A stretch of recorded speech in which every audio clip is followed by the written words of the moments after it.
I confessed and exposed my fiancé's infertility to his parents to push him into IVF. Now his parents have cut him off for not being a man, and my fiancé blames me, canceled our wedding, and left me, destroying our 4-year relationship like nothing. I still remember the day I found out. Emily and I had been trying for a baby for over a year, but nothing was happening. She was starting to get really anxious, blaming herself, thinking she was the problem. I kept telling her we just had to relax and let things happen naturally. Deep down, though, I was terrified of finding out that something was wrong with me. My name is Nathan. I'm 29 years old, and I live in Omaha, Nebraska. I've always been a planner, always believed that if I worked hard and played by the rules, life would turn out how it was supposed to. But none of that prepared me for what happened next. We had been engaged for a little over a year, but the wedding planning felt like it was dragging on forever. My family is old school, big Catholic family, always talking about grandkids and how it's time to start a family. Emily's family is more laid back. Her parents never pressured us, but my parents? Every dinner was a minefield of hints and knowing smiles. A few months ago, Emily finally got fed up. She said, "I've made appointments for us both to get checked. We can't keep ignoring this." I tried to talk her out of it, but she was done waiting. The night before the appointment, I lay in bed staring at the ceiling, feeling like a fraud. I kept telling myself it would be fine, that I was just overthinking it. The tests were quick. A nurse gave me a plastic cup, and I did what I had to do. Emily squeezed my hand when we left the clinic, saying, "Whatever happens, we're in this together." She meant it. She always did. A week later, the results came back. I still remember the way the doctor's voice went soft, how he wouldn't meet my eyes when he said the words, "Nathan, your sperm count is very low.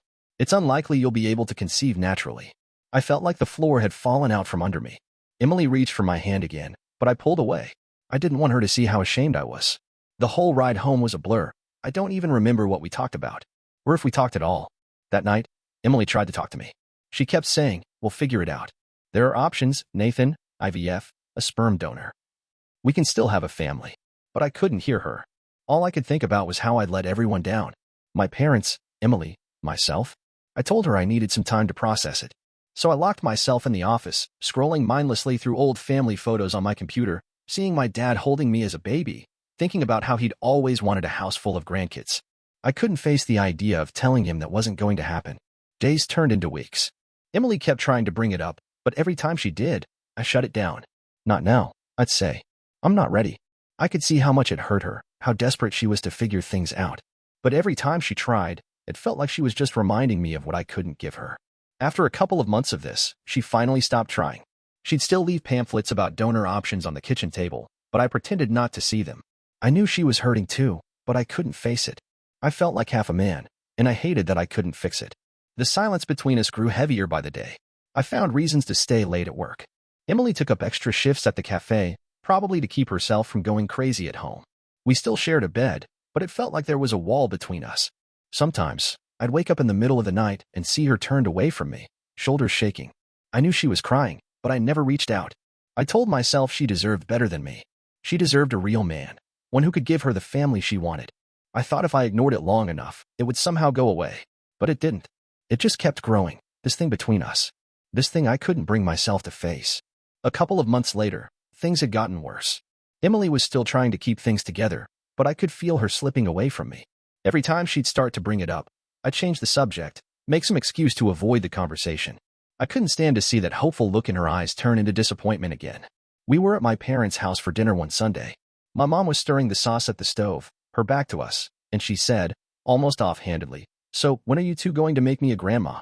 She said it like it was a joke, but I felt like she was driving a knife into my chest. I forced a laugh and said, "Soon, Mom. We're working on it." Emily's eyes met mine across the table. She didn't smile. She just looked down at her plate and pushed her food around with her fork. After dinner, while my parents were cleaning up, Emily pulled me into the hallway. She whispered, "We need to talk about this, Nathan. We can't keep pretending everything's okay." I shook my head. "Not here," I said. "Not now." She looked so defeated. Her shoulders slumped like the weight of everything was crushing her. "When then?" she asked. But I didn't answer. I just kissed her forehead and walked away. The car ride home was silent. I kept my eyes on the road, my hands tight on the steering wheel. She stared out the window, wiping at her eyes every few minutes. I wanted to say something, anything, but the words stuck in my throat. At home, Emily went straight to bed. I heard her crying again later that night, muffled sobs that tore at me. But I stayed on the couch, telling myself she'd be better off if I just let her go. In the weeks that followed, The distance between us grew like a chasm. She started sleeping on the edge of the bed, barely touching me. I'd wake up in the middle of the night and see her phone screen glowing in the dark. She was reading articles about IVF, sperm donors, adoption, trying to find a way forward, even if I wouldn't talk about it. I felt so guilty, but I couldn't bring myself to face it. I didn't want to be the problem she had to fix. So I buried myself in work, staying later and later at the office. Emily noticed, of course. She'd ask, "You're working late again?" And I'd just shrug. "It's busy season," I'd lie. One night, she came into the kitchen while I was making coffee. She had that look in her eyes, the one that said she wasn't going to back down this time. "Nathan, we need to decide what we're going to do. We can't keep living like this." I just stared at her. "What do you want me to say, Emily? I don't know what to do." She took a deep breath, her hands trembling. "I want you to try. I want you to at least talk about it. We can't keep avoiding it." I slammed the coffee mug down on the counter harder than I meant to. I said, "I don't know." My voice echoed through the kitchen, and she flinched. I hated myself for that, for scaring her, for making her feel like she was alone in this. She didn't say anything else. She just turned and walked out, and I watched her go, feeling like the biggest coward in the world. The next morning, I found her sitting on the couch with her laptop open. She was reading another article about fertility treatments, but when I walked into the room, she shut it and closed her eyes like she couldn't stand to look at me. We didn't talk about it again. She stopped asking, and I pretended that meant everything was okay. But every time I looked at her, I could see how tired she was, how alone she felt, and I hated that I was the reason for it. A couple weeks later, Emily and I went to my parents' house again for dinner. I had been dreading it the whole day. Emily had barely said 2 words to me on the drive over, her eyes fixed on the road ahead like she was bracing for impact. We sat at the table, my dad talking about the new roof he was having put on the garage, my mom fussing over the roast she'd spent all day making. Emily sat beside me, silent, her fingers tapping against the tablecloth. I could see the way her jaw tightened every time my mom asked about grandkids, about when we were going to start a family. About halfway through the meal, my mom put down her fork and smiled at us. "So," she said, her tone light, "when can we expect to hear some good news from you two? You've been married long enough, haven't you?" I felt my stomach drop. My dad chuckled and said, "Come on, Nathan. You've got to get on it. Your mother's been waiting for years." I forced a smile, that same fake grin I'd been using for months. "Soon, Dad," I said, my voice light. "We're working on it." Emily let out a breath, her face going pale. "Soon?" she repeated, her voice trembling. "Really, Nathan? Are we really still pretending everything's fine?" I felt the blood drain from my face. "Emily, not now," I said under my breath, trying to keep my voice calm. But she didn't stop. She turned to my parents, her hands shaking. "Nathan isn't going to give you any grandkids. He can't. We've known for months. His sperm count is practically 0. The whole table fell silent. My dad's eyes went wide. My mom dropped her fork with a loud clatter. Emily kept going, her voice tight and shaking. "We've been to the doctor. We've tried everything. But Nathan won't even talk about donor sperm or IVF. He just pretends it's not happening. Like if he ignores it, it'll go away." My mom's mouth opened, but no words came out. My dad looked at me, his brow furrowed like he didn't understand what he'd just heard. "Emily," I said, my voice low, "this isn't the place." But she ignored me. "I'm done pretending," she said, her voice cracking. "I'm done sitting in silence while you keep lying to your family. They need to know the truth." The air in the room was thick with shock. My mom reached for her wine glass, her hands trembling. "Nathan," she said softly, "is this true?" I looked down at my plate, unable to meet her eyes. "It's true," I said finally, my voice barely above a whisper. No one spoke for a long time. The only sound was the ticking of the clock in the corner. My dad cleared his throat. "Well," he said, his voice gruff, "I guess that's something we'll have to figure out." Emily pushed her chair back and stood up. "I'm sorry," she said, her voice hoarse. "I just couldn't keep lying. We need help. We can't keep living like this." She left the table, her footsteps echoing down the hallway. I sat there, staring at the roast beef congealing on my plate, feeling like the world had been ripped out from under me. No one said anything else. The rest of dinner was eaten in silence. My mom didn't even look at me. My dad just kept his head down, chewing slowly like he was thinking about something he couldn't quite put into words. When Emily and I finally left, the car ride home was quiet. She didn't say a word. Neither did I. I could feel the weight of what she'd done pressing down on me. I knew she thought she was helping, that she was trying to force me to face the truth. But all I could think about was how everyone knew now. How there was no going back. The moment we got in the car, I could feel it building up in my chest, like a storm that had been waiting to break. I pulled out of the driveway in silence, my knuckles white on the steering wheel. Emily sat beside me, staring out the window, her shoulders stiff. We hadn't even made it to the end of my parents' street when I finally exploded. What the hell was that? I snapped, my voice harsh and loud in the small car. How could you do that to me? She turned to face me, her eyes red but defiant. Because you wouldn't talk about it, Nathan. You wouldn't face it. I couldn't keep lying to them. So you just blurted out at dinner? I cut in, my voice shaking. You humiliated me in front of everyone. I wasn't trying to humiliate you, she said, her voice rising. I was trying to get you to see that we can't keep living like this. I thought maybe if they knew, they could help us. Help us. I let out a bitter laugh, my hands gripping the wheel tighter. How exactly are they supposed to help us, Emily? This isn't their problem. It's mine. She shook her head, tears streaming down her face. I thought maybe if they knew, you'd stop shutting me out. You'd see that it's okay to talk about it. Talk about it? I barked out a humorless laugh. You didn't give me a chance to talk, Emily. You just threw it out there like some dirty secret. Silence filled the car after that, thick and suffocating. Emily turned back to the window, wiping her face with the back of her hand. I stared straight ahead, my jaw clenched so tight it hurt. When we got home, I slammed the door behind me and stalked into the living room. Emily followed, her voice shaking. Nathan, please. No, I said, my voice low and cold. You don't get to do that and then pretend like everything's fine. She took a step closer. I didn't do this to hurt you. I did it because I love you, and I can't watch you destroy yourself over this. I let out a harsh breath, turning away from her. You think you did this out of love? You think dragging my family into this was love? No, Emily. It was manipulation. Don't say that, she said, her voice cracking. That's not fair. It's exactly fair, I said, cutting her off. You used my pain, my shame, to force me into something I wasn't ready for. You humiliated me in front of the people I've spent my whole life trying to make proud. She flinched like I'd slapped her. I was desperate, Nathan, she whispered. I didn't know what else to do. I laughed again, a cold, bitter sound. Well, congratulations. You got what you wanted. Now everyone knows, and I'm the one who has to live with it. We stood there for a long moment, neither of us saying anything. Finally, Emily wiped her eyes and turned away. I'm sleeping on the couch tonight, she said quietly. I can't do this with you right now. Fine, I said, my voice flat. Do whatever you want. She left the room without another word, her footsteps echoing down the hallway. I stood there, staring at the spot where she'd been, feeling the weight of everything pressing down on me. My chest felt hollow, my hands shaking. That night, I lay in bed alone, staring up at the ceiling. I could hear her soft breathing from the couch in the living room, and I hated how much it hurt. I hated how much I wanted to go to her, to tell her I was sorry. But I couldn't. I felt like a broken man, and I didn't know how to put the pieces back together. So I stayed there in the dark, listening to the quiet of the house, and wondering if there was any way to fix what we'd just broken. The next morning, I woke up to an empty house. Emily was already gone. I found a note on the kitchen table in her neat handwriting. I'm going to spend some time with my sister. I need some space. I sat down at the table and read it over and over, feeling like my chest was caving in. I wanted to be angry. I wanted to blame her for all of this. But the truth was, I'd left her no choice. I spent the rest of the day wandering around the house in a daze. The silence was deafening. I couldn't concentrate on anything. Not work, not chores, not even the TV.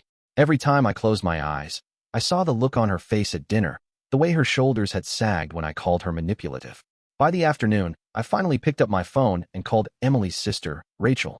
I didn't know what I was hoping to hear. Maybe that Emily was okay, that she wasn't too angry to come home. Rachel answered on the second ring, her voice cold and clipped. Nathan. Hi, Rachel, I said, my voice unsteady. Is Emily there? She doesn't want to talk to you right now, she said flatly. She said you humiliated her and made her feel like she was crazy for caring. My throat went dry. I didn't mean to humiliate her, I said quietly. I didn't know how to handle it. Rachel let out a short, humorless laugh. Well, you handled it by shutting her out. She's heartbroken, Nathan. She thought she could count on you. I closed my eyes, feeling the weight of her words. Can you just tell her I'm sorry? That I didn't mean for it to end up like this. I'll tell her, Rachel said, her voice softening just a little. But I think she needs more than an apology. She needs to know you're actually willing to face this, not just bury it. When she hung up, I felt more alone than I had in years. I knew Emily was right. I had been running from this for too long. But now, it felt like she was the one running, away from me, from the mess I'd made. That night, I called my mom. I thought maybe she could help me figure out how to fix this. But when I told her what had happened, she just sighed. Nathan, you can't blame Emily for this. She's been patient with you for so long. I know, I said, my voice tight. But she didn't have to say it at dinner. She didn't have to. My mom cut me off. She did it because you left her no choice. You're my son, and I love you. But you've been so focused on what this means for you that you forgot it's about both of you. I didn't know what to say to that. My mom had always been proud of me, the responsible son, the good one. Hearing her sound so disappointed cut deeper than I expected. When I hung up, I sat there in the dark, my phone still in my hand. I thought about calling Emily, but I didn't. I didn't want to hear her voice just to have her tell me she didn't want to come back. A couple days later, I finally broke down and called my sister, Marissa. She'd always been the one person who could see through me. When I told her what happened, she sighed and said, "Nathan, you're scared. I get it. But you can't keep pretending you're the only one this affects. Emily's not the enemy. She's the one who's been holding this together while you keep pulling away." "I know," I said, my voice cracking. "But I don't know how to fix it. I feel like I've already lost her." "You haven't," she said gently. "But you will if you don't start being honest. If you don't show her that you're willing to fight for this, too." After I hung up, I sat there for a long time, staring at the wall. I thought about Emily's note, about the way she'd looked at me that night. And for the first time, I realized she wasn't just trying to save us. She was trying to save me, too. I didn't sleep much that night. I kept hearing her voice in my head, telling me she was desperate for me to face this. And I wondered if it was already too late. A few weeks later, Emily finally came home. I was sitting on the couch, staring at the muted TV screen when she walked in. She didn't say anything at first, just dropped her bag by the door and looked at me with tired eyes. "Emily," I said, standing up too quickly, my voice catching. "I'm glad you're back." She didn't smile. She just nodded and walked past me into the kitchen. I followed her, heart pounding. "Can we talk?" I asked, my voice low. "Please. I know I've been." She turned to me then, her face blank, her shoulders stiff. "I read the post you made," she said. I blinked, confused. "What post?" "The one you wrote online. The one where you told your friends about what happened at dinner, how you felt like I betrayed you, how you painted me as the villain." I felt a flush of shame creep up my neck. I'd written a late-night post in a private group, just venting about how embarrassed I was, how Emily had gone behind my back. I never thought she'd see it. But clearly, she had. "Emily, I didn't mean for you to see that," I said quickly. "I was just trying to make sense of it." She cut me off, her voice calm but cold. "You didn't tell them the whole truth, Nathan. You made it sound like I was the one who destroyed us. But you left out the part about how you refused to talk about it for months. About how I was drowning in this alone." I opened my mouth, but nothing came out. She took a deep breath and shook her head.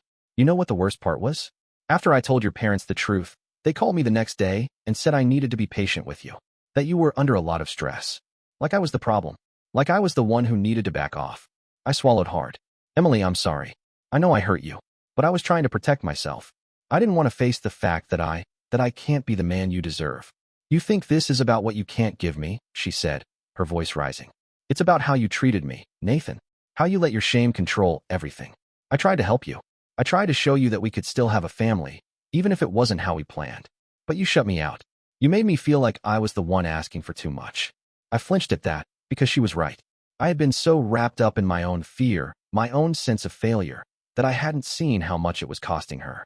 She leaned against the counter, her arms folded tight across her chest. "Do you know what your parents said when I told them I was leaving for a while? They said I should just forgive you.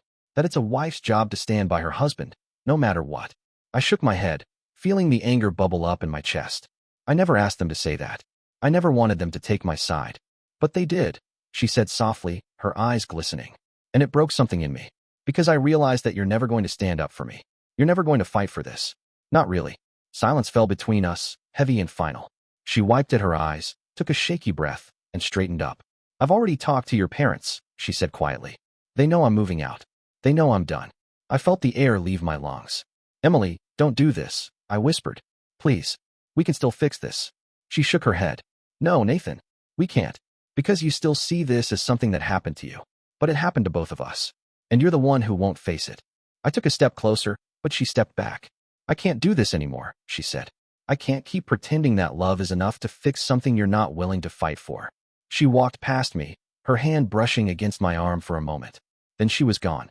Out the door, leaving me standing there in the middle of the kitchen, feeling like the house was about to collapse around me. And for the first time, I realized she was right.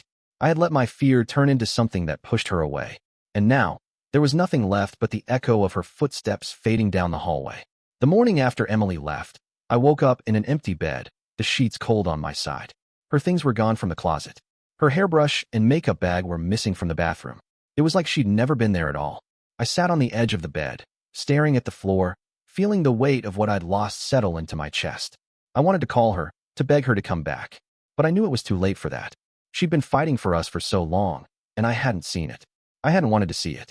That whole day, I went through the motions of living, making coffee, feeding the dog, checking emails I couldn't focus on. Everything felt hollow. The house was so quiet without her. Every little sound, the creak of the floorboards, the hum of the fridge, felt like an accusation. I tried to distract myself by cleaning up the kitchen. I found one of her coffee mugs in the sink, the one with the chipped handle she refused to throw away. I held it for a long time, tracing the crack with my thumb, remembering the way she used to smile at me over the rim of it in the mornings. By the afternoon, I couldn't take it anymore. I called my sister Marissa. She answered on the first ring. "Hey," she said softly. "How are you holding up?" "I don't know," I admitted. My voice sounded small, even to me. "She's gone, Marissa. She's really gone." "I know," she said. "I'm sorry, Nathan." I leaned back against the kitchen counter, closing my eyes. I keep thinking about everything I should have done differently. Everything I should have said. Marissa let out a sigh. "Nathan, you can't change the past. You can only learn from it. And you can't keep punishing yourself forever." "I don't even know where to start," I said. "I feel like I lost everything." "You didn't lose everything," she said gently. "You still have yourself. And maybe that's what you need to figure out first, how to be okay on your own." After we hung up, I went out for a walk. I didn't have a destination. I just needed to move. The neighborhood was quiet, the sidewalks lined with blooming lilacs that smelled like Emily's shampoo. I tried not to think about how she'd always stop to smell them, how she'd press her face into the blossoms and smile. When I got back home, I found the engagement ring sitting on the coffee table. She'd left it in a small velvet box, like a final punctuation mark on everything we'd been. I picked it up, feeling the cold weight of it in my hand. It was supposed to be a promise, but now it was just a reminder of all the promises I'd broken. I put it away in the back of my dresser, somewhere I wouldn't have to see it every day. I wasn't ready to let go completely, but I knew I couldn't keep it out in the open. Not yet. That night, I sat on the couch, the TV flickering in the dark. My phone buzzed a few times, my parents checking in. A couple of friends, asking if I wanted to grab a beer. I didn't answer. I wasn't ready to talk to anyone. I wasn't ready to be anything other than alone. As I sat there, I thought about Emily, about the way she looked at me the last time she walked out of the house. There was no anger in her eyes, just sadness, and maybe a little relief, like she'd finally stopped carrying the weight of trying to fix something that couldn't be fixed. I knew I had to face the truth now, that I was the one who had let it all fall apart, that I'd been so afraid of failing her that I failed her anyway. I don't know what the future holds. Maybe one day I'll be able to forgive myself. Maybe one day I'll be able to find someone else who can love me for who I am, not who I think I'm supposed to be. But for now, all I can do is sit in the quiet and learn to live with the consequences of my choices. And maybe, just maybe, find a way to be okay with the man I am. Even if it means starting over completely alone.